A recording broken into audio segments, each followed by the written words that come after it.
already without having a pandemic going on. I was talking to a friend about it, Jason Street, and I think many of you probably know Jason. And then like the next day or 2 days later or something, he called me and said like, "Hey, I will be at your house on Sunday." And I think this was a Thursday or something like that. And I'm like, "What?" And he's like, "Yeah, I'm going to start driving, and I'll be at your house on Sunday." And I'm like, "Dude, what? No." And he's like, "Well, if you're in a funk and you're not, you're like, I'm coming to see you." And I assured him that he shouldn't drive 23 hours to come visit. But I did say, "Hey, maybe we should like meet halfway." And so we decided to do just that. We were like, "All right, let's pick a time like in a month or month and a half or something, and we'll just meet halfway." So we decided to get in the car and meet in White Sands, New Mexico, which is about the halfway point between Houston, where Jason is, and Hey, what's Hayesville, going on? where I am. So we had a couple other folks join us. I drove down there with Bart, and then Casey from Oklahoma came out. SciDef came out. Like there were Dark Matter rolled out as well, and there are 7 of us like total, 7 or 8. When we were down there though, we were heading to go hit the sand dunes and like go to the White Sands Missile Range and go to the Missile Museum and that kind of thing. And on the way, while we're driving, all of a sudden we saw this big black smoke cloud come up ahead of us, and I was like, "What the hell is that?" And then fire, like lots of fire. And so we're like, "Whoa, I think we just saw somebody get in an accident. Let's go see what it is." And so we gunned it up to where the accident was, and there was a guy trying to break out the window of this truck that was completely engulfed in flames.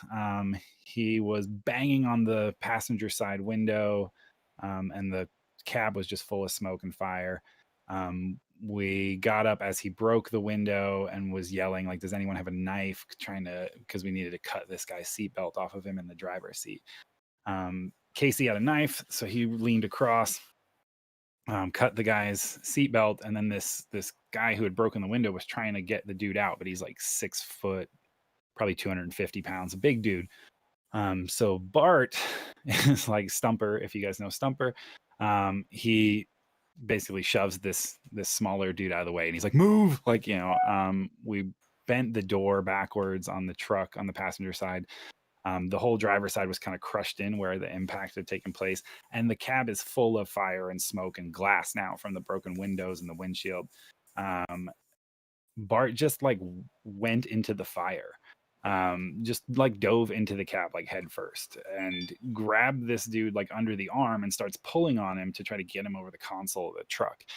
And then I leaned in as well and like got into the cab and just kind of hooked my arm under his other arm, and we yanked him up over the console, dragged him out of the car, dragged him across the street. And then somebody like ran up and was like, "I'm an Air Force medic. I can help." And so she started to like try to stabilize the guy, and the guy was covered in blood. It was bad. I was covered in blood. Then Bart was covered in blood. Jason was covered in blood because he was helping us carry him across the street. And then we talked to the cops and gave them our names and phone numbers and stuff. And then we went to Walmart and bought a change of clothes and changed in the Walmart parking lot. So you can imagine what it looked like to have 3 guys walking into Walmart covered in blood. Just walk up to the men's clothing section, pick out some clothes, go to the register, buy them, and then change in the parking lot. But no one said a word to us, It's a normal day at Walmart. Yeah, normal day at Walmart. I'm glad you went to the men's clothing section to get your clothes. Yes, well, I mean, that's honestly, we probably should have gone to the women's section. I bet a skirt or a dress would have been nicer and more conducive to airflow for a day we were about to spend out in the middle of the desert. But yeah, so that's what we did. We pulled some dude out of a burning truck, and it was incredibly hot, and there was a lot of smoke, and it was fully engulfed in flames. But yeah, it was just kind of one of those things where we're like, if that guy doesn't get out of there in the next few seconds, he's going to die. And he was so out of it. He was just sitting there kind of like pawing at his driver's side door. And we're like, you have to come this way. And he was just looking at us like we didn't really exist. So he would have just sat there and died, which we didn't want to have take place. So yeah, there we go. We dragged a guy out of a burning car 2 weeks ago. Yikes. Cool. Yeah, and then we went to the sand dunes, which was dope. If you've never been to White Sands, like the actual like White Sands National Park, it's super, super white sand dunes out in the middle of nowhere, New Mexico. And it's really bright because the sun is reflecting off of it as well. It's super bright. But, we went out there and flew drones and hiked around on the dunes, and you get disoriented really fast. But it was a lot of fun. Nice. Well, awesome. Yeah. All right. I'll ask the next question, and then we'll just open it up to the group. But, there's... You've been involved with DEF CON, Black Hat, and some of these other conferences. But one of the questions we often get asked about SAINTCON is how do you get involved in those kinds of things and such. So what I'd like to do is just prompt you to talk to us a little bit about your story about how you got involved in DEF CON for the first time, how that worked out, and then what it became after that. Sure. So I mean, I'll start by saying, like, normally like volunteering to do things or I don't know, putting myself out there in a more extroverted nature goes against what my normal nature is, which is much more introverted. But I do generally like hackers. And so it actually started out, I think it was DEF CON 9, where I met Russ Rogers, who was at the time the lead vendor goon for the vendor area, which was very, very small at the time. But I was selling T-shirts, so I always made a T-shirt every year from DEF CON 8 to I think DEF CON 21. I would make a T-shirt and go sell them, and it helped fund the trip and then some for some toys and stuff like that. Just from chatting with Russ again as a goon and stuff, he's like, oh man, have you ever thought about gooning or doing anything like that? And I'm like, yeah, it sounds like it's one, it sounds like work. Two, it sounds like socialness and being outside of my comfort zone. But he kind of convinced me that it would be a good thing. At the time at DEF CON, it was much more like a much smaller group. I think there were probably 20 something or 30 goons at the time, which is now like the size of my team at DEF CON, let alone all of the goons. I think we're closer to like 300 goons. So I ended up getting an invitation to come and goon. Back then, when you started out, you always started as a security goon. So for the first year that I was at DEF CON, I was a security goon and just patrolled the pools back and forth between the Alexis Park pools, which was interesting to say the least. If anybody was there in the Alexis Park days, they know what I mean. And yeah, it was just a good time. And then eventually I moved over into being a vendor goon with Russ and with Chris Hurley. Chris was the one who started the Worldwide War Drive contest and, wrote the first war driving book and that kind of thing. So he was the other vendor goon, and it was just myself and Russ and Chris. And then, honestly, I started to get burnt out a little bit on all the things that I was doing. Like I was, like I said, a vendor at DEF CON from 8 onward. I was a goon from 9 onward. I was a speaker at DEF CON 10, 11, 12, 10, maybe 10, 11, 12, and 13 it might have been. And then I also, what else was I doing? I was running the scavenger hunt with Luke, with Wi-Fi Luke, who's on here, and Comp, if you guys know Comp from SAINTCON as well. So Luke, Comp, Deadhead, and myself, and a couple other 801 guys, we ran the scavenger hunt for DEF CON from DEF CON 10. I don't know, correct me if I'm wrong, Luke. Yeah, I think it was 10 to like 13 or something like that. And so being a contest organizer, a goon, a vendor, a speaker, and all whatever just started to be too much. And so after DEF CON 13, I told DT that I was going to be done gooning. And he was like, no, don't do that. Like, stick around. And he's like, we're moving to a new hotel next year, which nobody had known at the time. And that was when we were moving to the Riv. And he's like, and we're going to have these things that are called Skyboxes. And I'll take you over and show you those Skyboxes. And you can basically decide how people get to earn one of those Skyboxes because they looked out over the contest area and CTF area. And they were really cool if you have attended a DEF CON at the Riv. And so it was my job to, one, convince people that they wanted a Skybox, and then have them try to earn it, essentially, and then manage the parties that inevitably would happen in them at night. So the way that you could get a Skybox to party in at night was by doing some type of content during the day to get it. And it's actually that, like DEF CON 14, the first year at the Riv, that spawned the Lockpick Village. So those guys, most of them were from Tool at the time, wanted to have a party. And they were like, okay, if we want one of these spaces, we have to do something during the day. What if we just bring in a bunch of locks and then we'll like teach people how to pick locks and we'll do whatever. And we're like, that'd be great. That'd be awesome. And then the Wi-Fi village followed, and then the hardware hacking village followed, and the 303 folks, they wanted to have a party. They wanted to have a 303 party in a Skybox, and that is how the Sky Talks started, which is why they're called Sky Talks, because they used to be in the Skybox.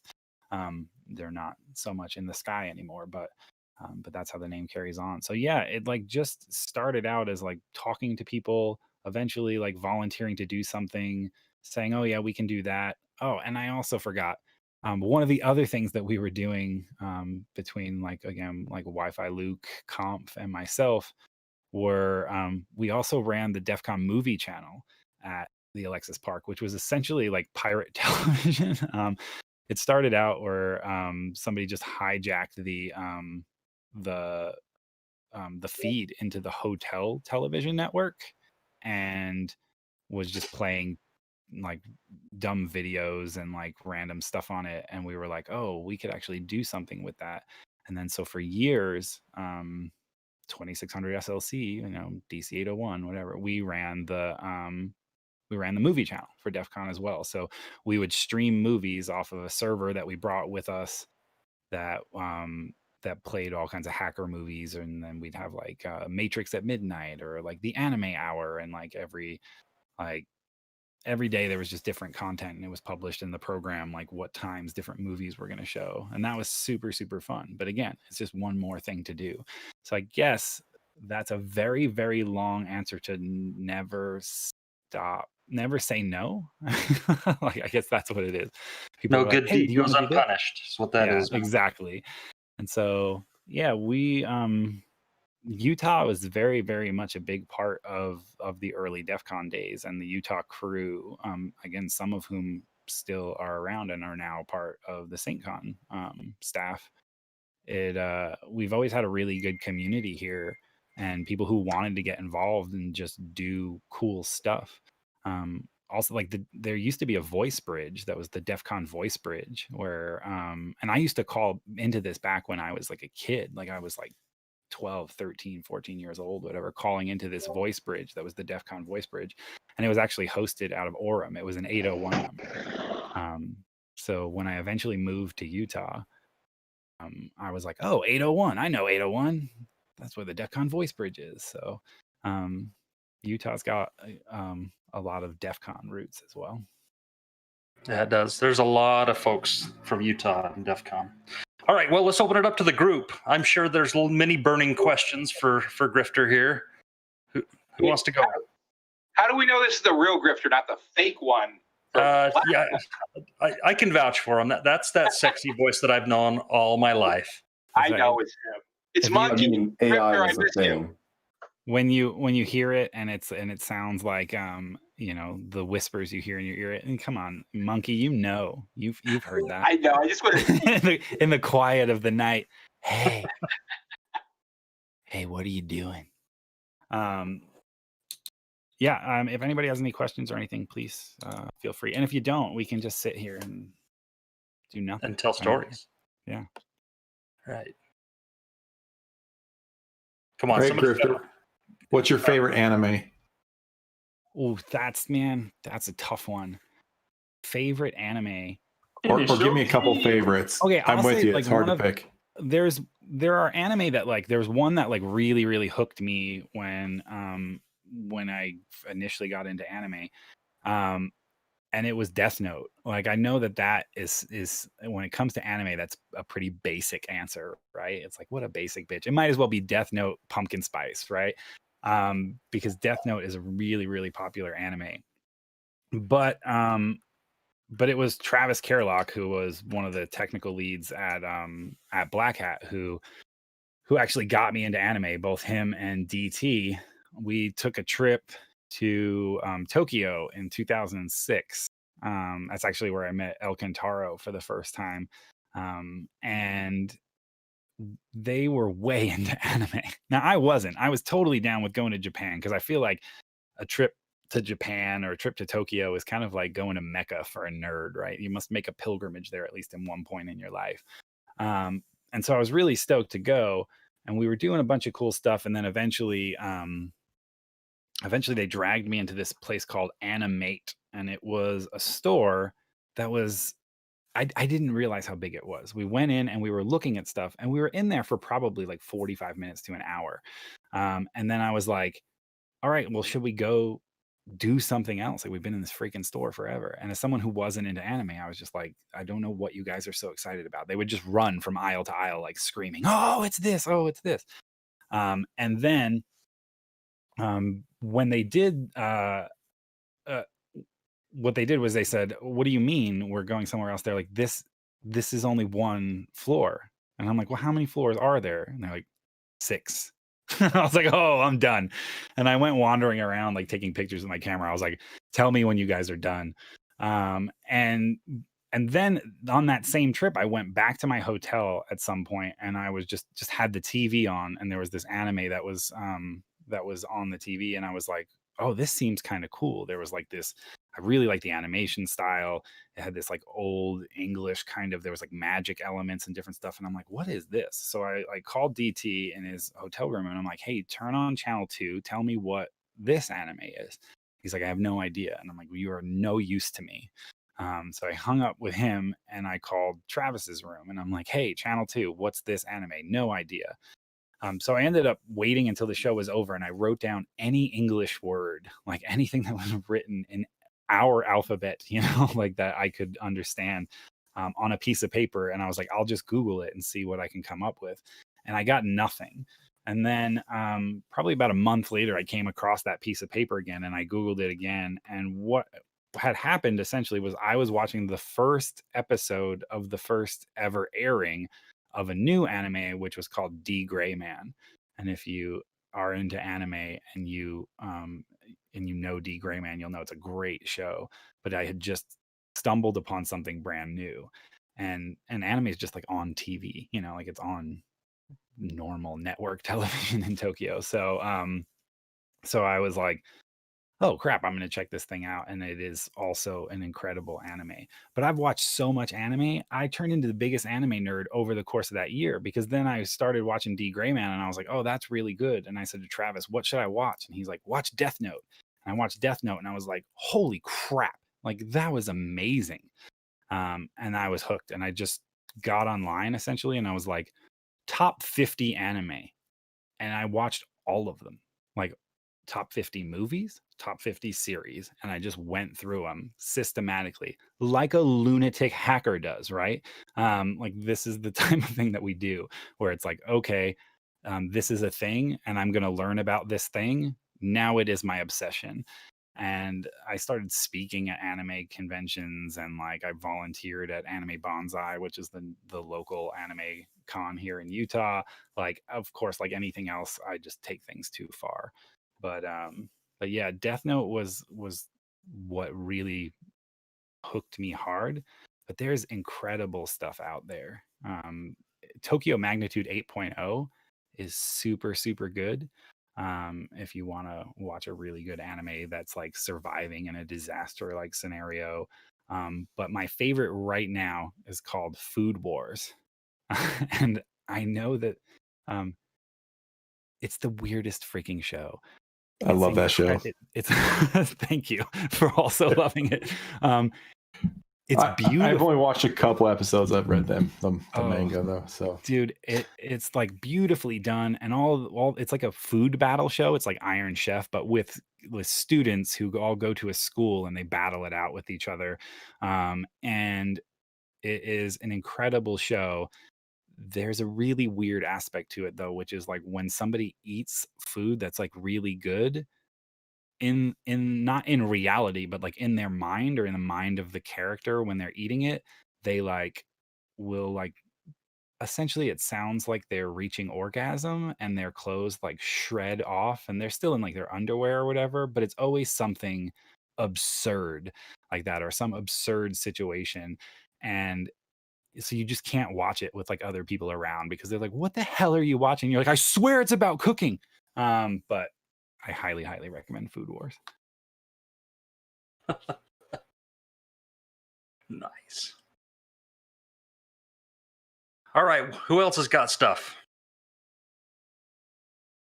I mean, this is the Grifter. You like. That's all right. They don't have to ask anything. So how do you avoid burnout with all the things that you do? How do I avoid burnout with all the things I do? Because how do you just keep going with it instead of just walking away saying, I'm done, I need a break? I guess I mean, the real answer is like, I haven't avoided that. There have been times in my career or in just my time within the hacker community and stuff like that, where I'll like completely step back from things. And that can either be because something else is going on in my life and that takes priority or because of just that, like I get burnt out. And so it is important to sometimes take a step back and do something else. The unfortunate thing for me is that beyond like, watching some anime or something like that, like I don't have other hobbies. Like security has been my hobby since I was a kid. And so for me, this is what I love. And I would do this for free anyway. But it just so happens that an industry grew up around it and I'm lucky enough to be part of that. But I would say the best way to avoid the burnout is to do, exactly what we're doing right now, which is like spend time with other hackers. The relationships and the other people that you interact with, like I always, I try to surround myself with people who are smarter than me. Because then I feel like I still gain that, like I get that rush of like learning something new, or when somebody talks about something and you're like, wait, what? And they explain something and the light bulb goes on for you for the 3,000th time but just on something different. I just love that. And so it's kind of, I guess, the people that kind of help you avoid it. But like I said, there have been times where I've gotten burnt out. Like I said, toward that, after DEF CON 13, I was ready to just like walk away from gooning. And then we did stop doing the DEF CON movie channel just because then we were going to a casino hotel and they weren't really cool with us throwing a bunch of like pirated movies all up on the hotel channel for everybody in the entire hotel to see. Or hanging out in their switch closets. Yes, they were not fans of that either. And Civiac was willing to take over the scavenger hunt. So right. And then that same year we handed the scavenger hunt off. And then my gooning gig was to like go to all the parties, so it's like I dialed some things back or stepped away from a few things.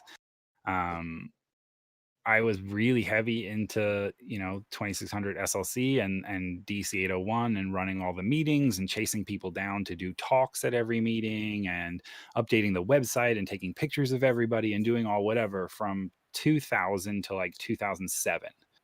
And then 2007, my first kid was born. And I was like, I can't do all of this stuff and then also like be a dad. Like, one, I'm just tired all the time. And anybody who's a parent or a new parent knows exactly what I'm talking about. But it was, like essentially like a passing of the torch. For a little bit, it just died. I was like, I can't support doing the meetings, all trying to organize everything by myself. And it took until I met Metacortex, where we worked together at Juniper. And he was like, oh man, like I would love to take over the DC 801 meetings. And I was like, that would be amazing.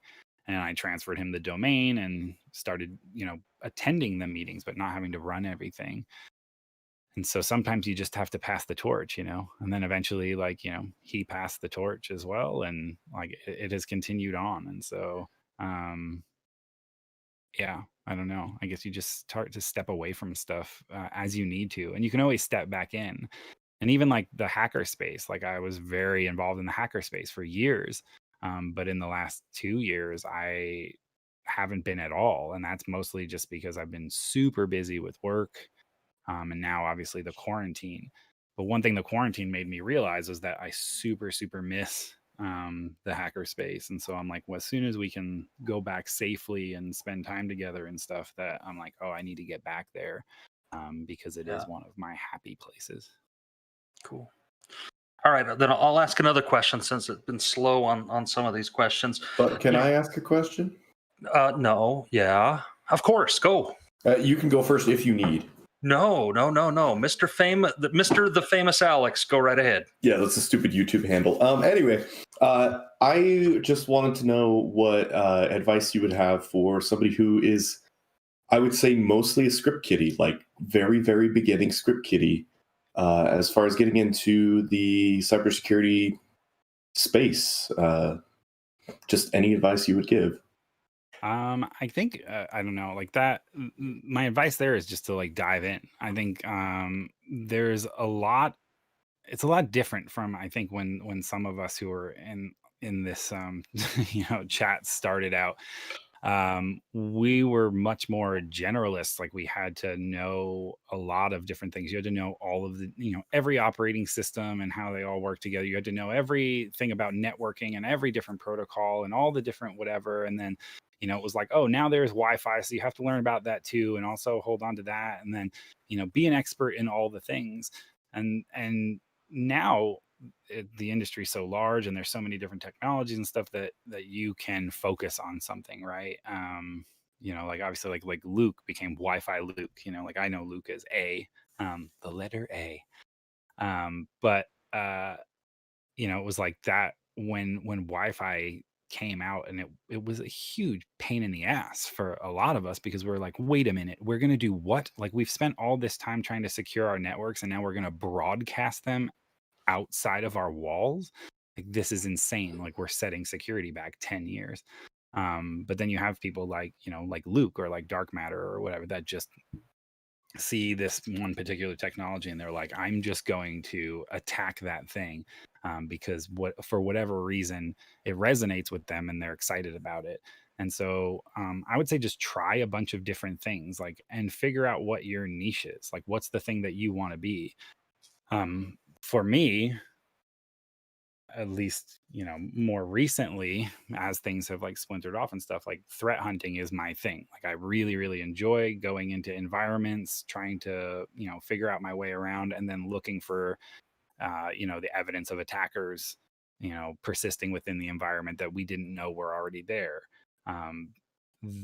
It lends to my skill set pretty well, just because I am somebody who grew up doing this and is really like has like a broad range of topics. I have some knowledge of a broad range of topics, right? Like an inch deep, mile wide, which is perfect for threat hunting, because you need to understand how protocols work and find anomalies and things like that. So just start messing around with stuff. Like, go, if you're into reverse engineering stuff, then it's like, okay, maybe spend a little time doing that. If you're focused on a different technology, then spend time working with, Wi-Fi and see what you think of it. Or if you're into physical, pen testing, then, pick some locks and clone some, RFID stuff or NFC stuff. Like, find out what's the thing that makes you actually get excited, and then just read everything that you can possibly read about it.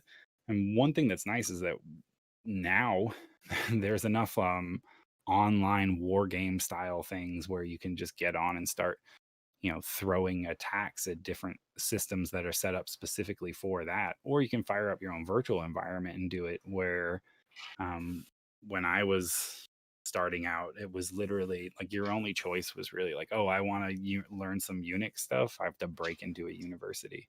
And so that's what we did. Yeah, just find the thing, try a little bit of everything, and then when you find the thing that makes you genuinely excited, just dive headfirst into it and learn everything that you possibly can, and then become that guy for your group of friends or coworkers.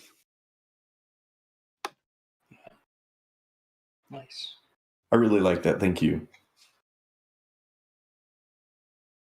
All right. Somebody else got a question? It doesn't have to be. It doesn't have to be computer related too. You guys can ask me like random crap. I don't care. Yeah, well, I'll keep spurring the discussion for a little bit. The question that I was going to ask a few minutes ago was, almost every single one of us as either an IT or a security person has that at least one of those aha moments, where like we discovered something that totally blew our minds, and we went down the rabbit hole of doom, as it were, to like figure all this stuff out, just like you were talking about. And it'd be cool to hear like what are some of the things that really got you excited or tipped that scale for you and led you down those kind of rabbit holes.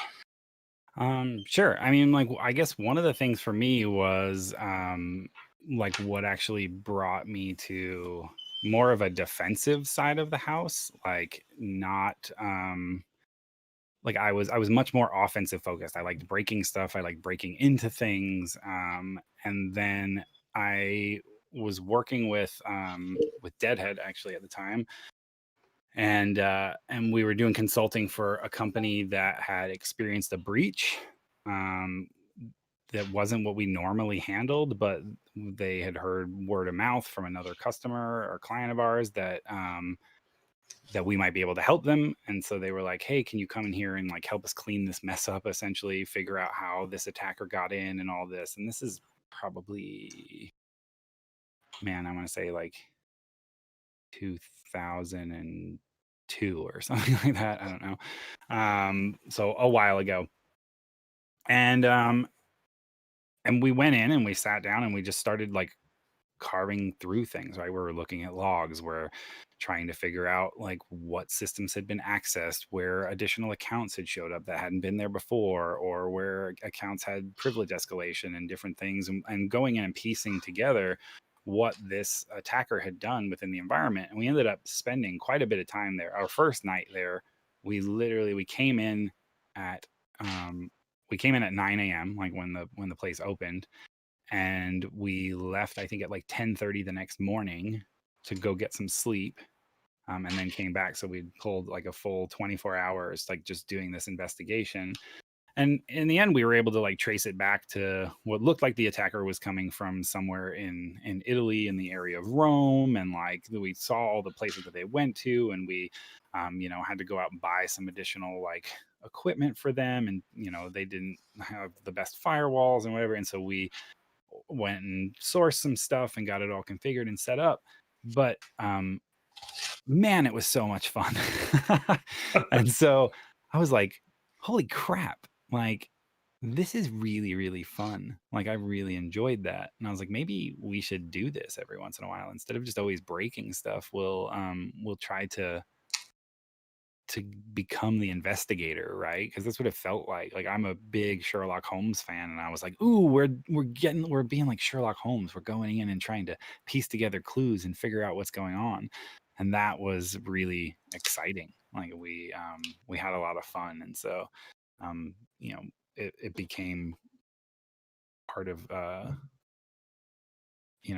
part of my psyche that I didn't realize I really wanted to explore. And so, that was my first real investigation, and it made me really excited about it. I mean, we still didn't do a lot of like IR type of things, but most of my career continued to be offensive related, and until only, I don't know, 8 years ago or so. But that was a big, like, oh, the blue team side of this is actually super fun. So yeah, that was big for me. Awesome. Cool. Who else has got questions?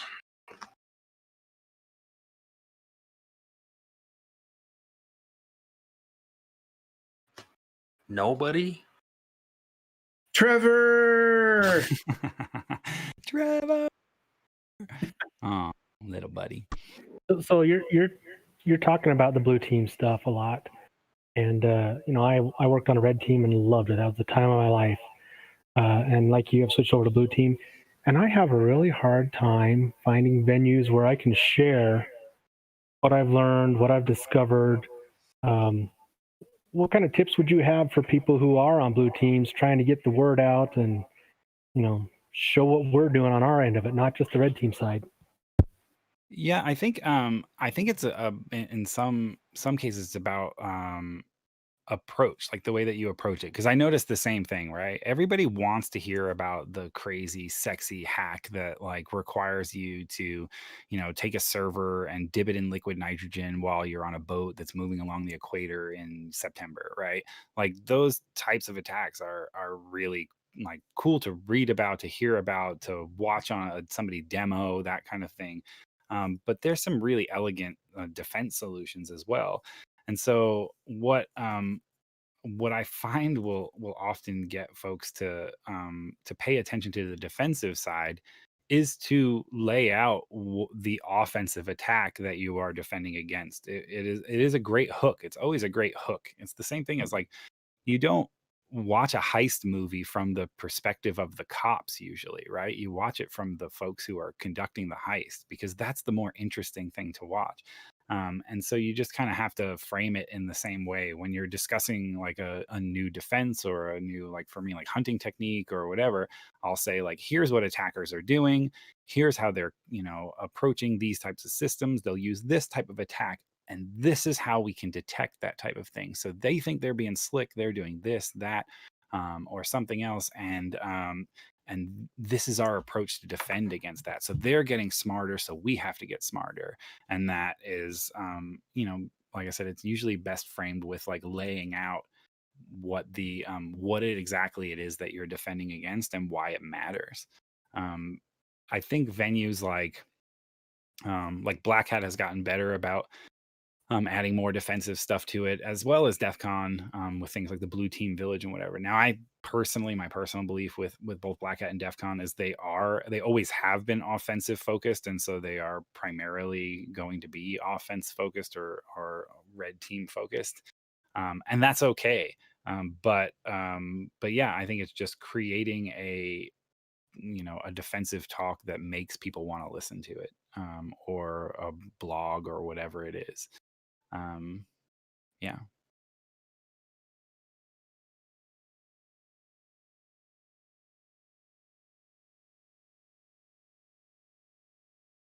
Anything else? Anyone? What are you wearing? What? What are you wearing? What am I wearing? I will give anybody else, you get one guess to guess what I'm wearing right now. Black V-neck, black hat, jeans, boots. Okay, so black crew neck. So yes, a black t-shirt, but it's a crew neck. So yes, a black t-shirt with nothing on it, just a plain black t-shirt, jeans, a black hat, no boots because I'm in my house and I take my shoes off when I come inside. There's legends that Grifter roams DEF CON wearing shorts, a white t-shirt, and a white hat just to not be noticed. I did that once. at an RSA event that was a company event. I was talking to, what was he? He was like, man, I can't remember what his position was. Somebody pretty high up in the organization, and they were like, "Oh yeah, whenever I see Grifter, he's always wearing this." Da, da, da, da. And the event was in Orlando. And another thing that I think many of you probably know at this point is that like I love Disney stuff. Like I am like I'm like a Utah housewife in the amount that I love Disney. And so I go to Disney parks whenever I get the chance. I have an annual pass to Disneyland. I've been to all the parks in the world. So if an event's happening in Orlando, I'm going there. But when I go, especially if it's August and I'm in Florida, I wear white. Like I have a white hat and a white t-shirt, and I don't wear shorts. I never wear shorts. So I'm still in jeans, but I had a white shirt and a white hat. So, I think what they don't appreciate is that you go by yourself. Oh yeah, I totally do. Fly in early to go to everything. Yeah, I don't care. I don't care if I look creepy. I don't care. I enjoy it. Like that's another thing. Like just don't care what people think about you. It makes life a lot easier. I'm not super good at that. Sometimes I still get my feelings hurt or whatever, or I'm like, oh, that guy was a dick. But like you just got to try not to care. I like going to movies by myself. I mean, I travel by myself all the time anyway, normally, right? And so I've just gotten used to being alone and going to museums alone or doing other stuff by myself. So yeah, I just go by myself. But this one particular guy was like, "Oh, you're always wearing black, always wearing black." And I'm like, "Yeah, well, whenever I present, I wear a black button-up shirt with the sleeves rolled and I wear jeans, and that's how I roll, And I said, "Now it's kind of become like a branding thing. I'm like, people just recognize me in that. And so if I wear something else, then they'll be like, why that guy looks familiar. Where do I know that guy from?" But if I was wearing my normal stuff, they'd be like, "Grifter," right? So I was talking to him about that.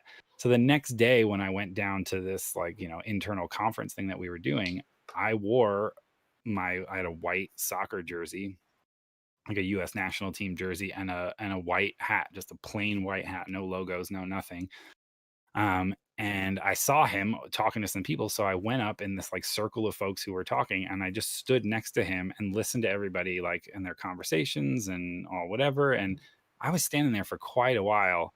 And then eventually like he looked over and he saw me and he was like, "What the hell?" And I'm like, "Yeah, I told you that, sometimes I do wear something different. It's just never, to work or to a conference or whatever. It's only if I'm like going out in the sun." And he was like, "That's insane." He's like, "I literally didn't realize that it was you." And he's like, like, never do that again. He's like, "Stick to your brand." I'm like, "All right, cool. I'll do that." So yeah, you can guess what I'm wearing day to day. I just don't want to think about clothes. Like I can't even tell you how many plain black t-shirts, the same pair of jeans, and they're nice jeans, like whatever. I get nicer jeans. And I wear the same boots every day and the same no logoed black fitted hats. Don't want to think about it. Just get up, get dressed, and go do whatever I need to do. That must make shopping easy. It does. Actually, all the guys when we did the quarantine HackerCon were making fun of me because I came downstairs. We rented a big cabin up in a canyon somewhere, so we could be as distant from the rest of the world as we could. And I came downstairs in a white shirt, like a white t-shirt and the white hat, and everybody was like, "Whoa, what the hell is that? Oh, what is happening?" And then we pulled the guy from a burning truck, and I was covered in blood, and the shirt is covered in blood, and they just thought that was like the funniest thing ever, that like the day that Grifter wears a white shirt, he ends up covered in soot and blood and other whatever. Yeah, it was insane. I should add too, Stumper cut himself up when he dove into the cab to like start dragging that guy out. He went across like a seat covered in glass, so his hands were all cut up from the glass and everything, like, and the fire was so hot. But he just like went straight into it, and I'm like leaning in and I'm like squinting. My face feels like it's freaking already on fire. I was like, "Holy crap, this is hot." And he's like, oh, I didn't even feel it. I just like went for it. I was like, damn, dude. I was like, ow, ow, ow, ow.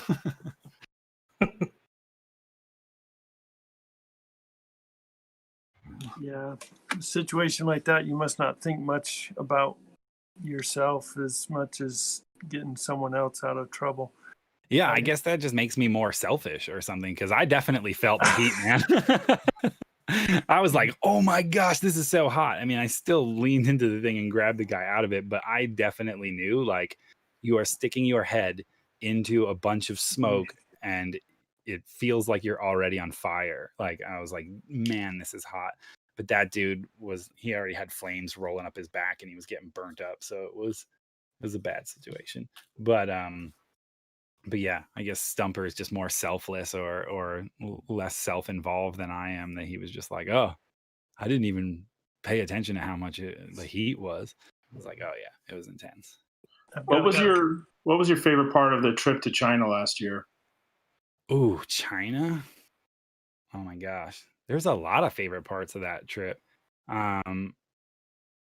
So I'd only been to China once before that. I went to Shanghai to go to the Disney park that's there. Of course. Yes, of course. So I'd only been to Shanghai and I went by myself again, because I just do that. But getting to go to like DEF CON China was super, super cool.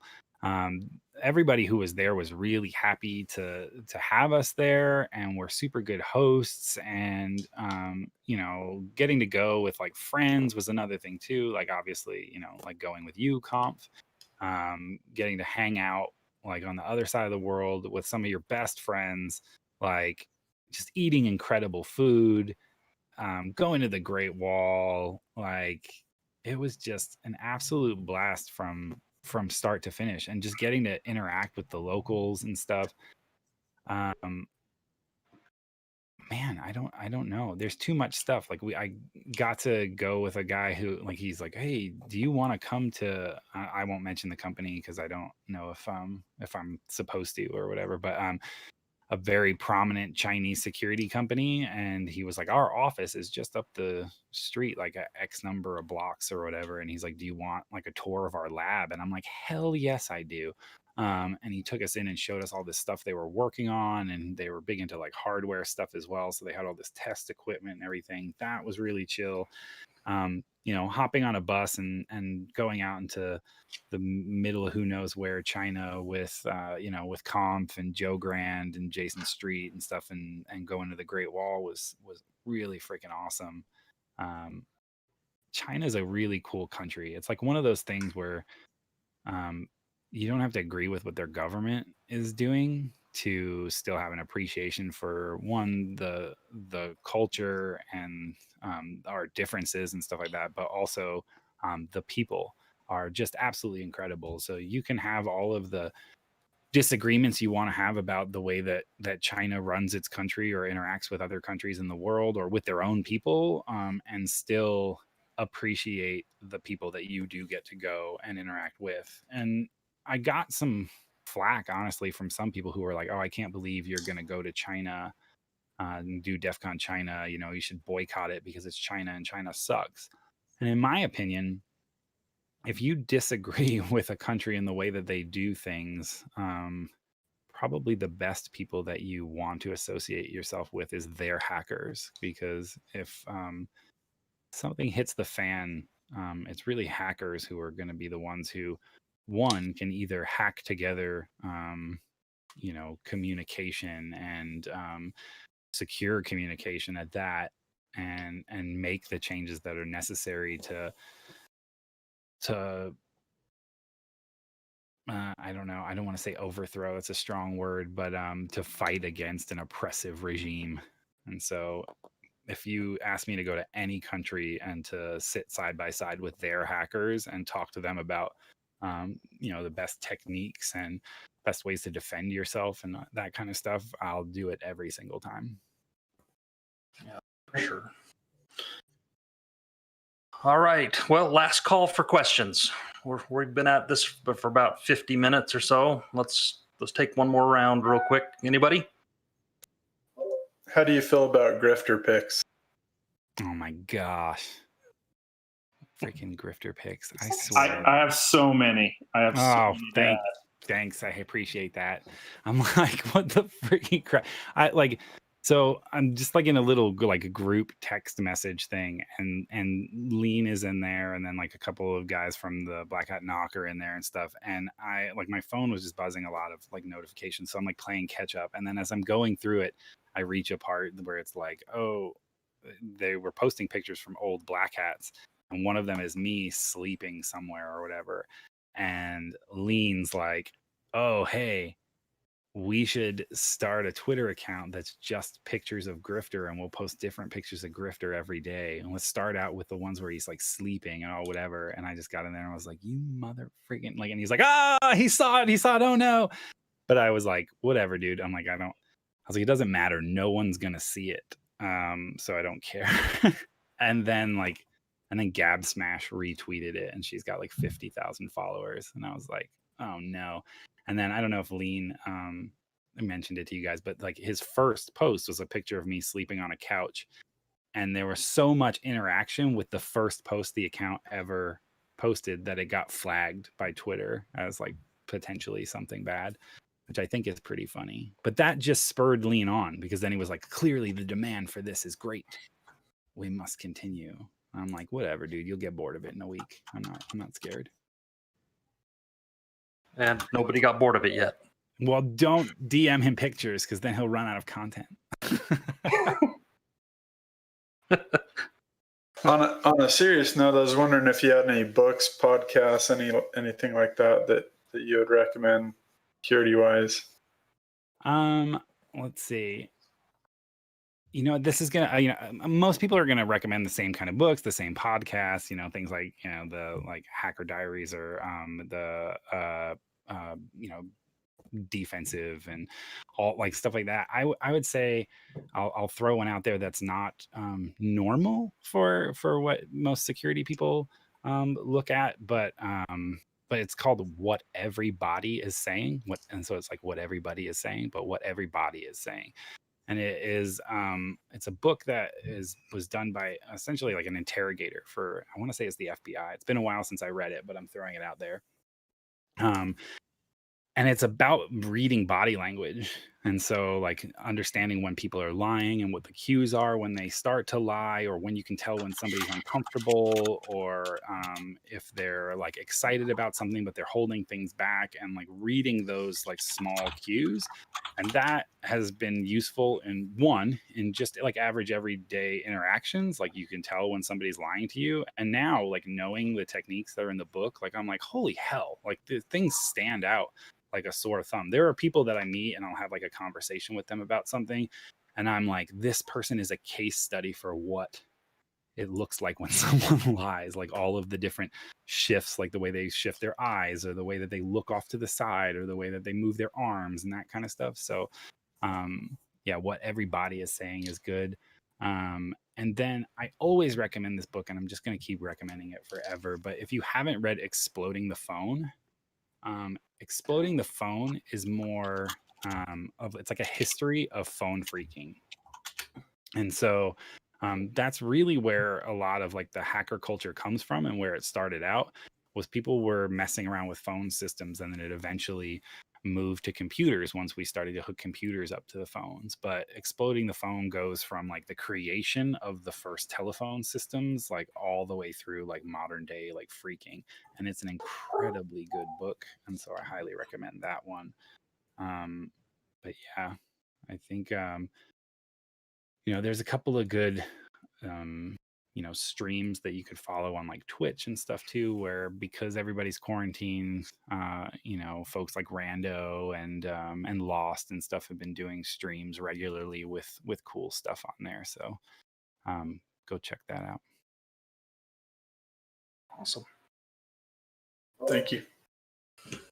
All right. Well, Grifter, we appreciate you coming and hanging out with us, man. It's been great to catch up with you, to know that you're still out there and alive and well and such. Yeah, it's good to hear your voices too, man. Like seriously, like this sucks so bad. I can't wait until fingers crossed we'll get it. I've been telling everybody basically since about April that all I want for Christmas is a vaccine. And so hopefully we'll get that with 11 companies in phase 3 trials right now. And the good news coming out about the one vaccine that the group out of Oxford is getting really, really good results on. I'm like, come on, just give me a freaking I don't want anything else for Christmas, just a vaccine. Yeah. I miss you guys, and I want to hug you up and get together and just hang out. So hopefully soon. Yeah. Hopefully soon. All right. Well, appreciate you again, and we'll let you go. Okay. And, thanks, guys. Get back to life, liberty, and all the other things. And all right. All right. Thanks. Peace. Have a good one.